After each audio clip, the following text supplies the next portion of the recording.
Der var engang 2 brødre og en far. Hej, hej. Hej med jer. Så var der en prinsesse, der gerne vil giftes. Og faren sagde, mine sønner, en af jer skal giftes med prinsessen. Ej, det er Klods Hans. Jeg vil også gerne have prinsessen. Ej, Klods Hans, det er du for dum til. Så tager jeg bare min egen ged og rider afsted. Så redde Klods Hans og de 2 brødre afsted. Halli, halløj, her kommer jeg. Nej, hvad er det, jeg har fundet? En træsko. Er der nogen af jer, der har en træsko? Jeg har en træsko. Ej, Annika, den er godt nok fin. Den skal jeg have med til prinsessen. Ej, Klods Hans, hvad har du fundet der? Det er da en træsko til prinsessen. Og den vil du give? Ja. Ha, det var da tåbeligt.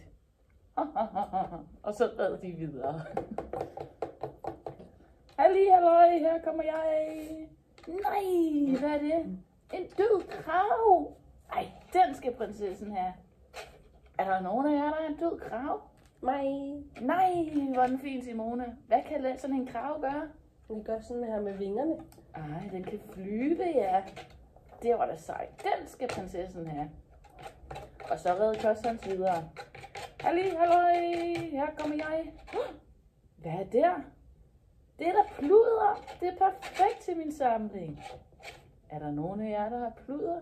Ja, jeg har pluder. Ej, Ida, det er perfekt til at stege min krave.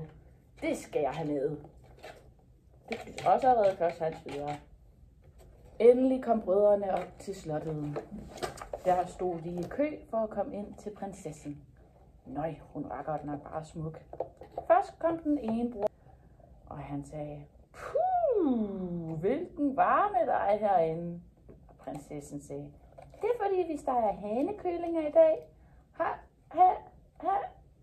Du er ikke, sagde prinsessen.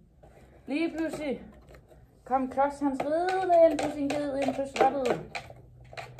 Nøj, hvor er varmt herinde. Det er fordi vi steger hanekølinger. Fedt!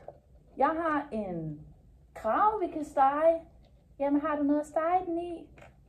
Ja, en træsko. Du skal da også bruge noget marinade. Det har jeg også lidt pluder. Prøv at se. Mine børn har dem med. Wow, det er da fantastisk, Klods Hans. Dig vil jeg have som mand. Og så levede de lykkeligt til deres dages ende. Yay!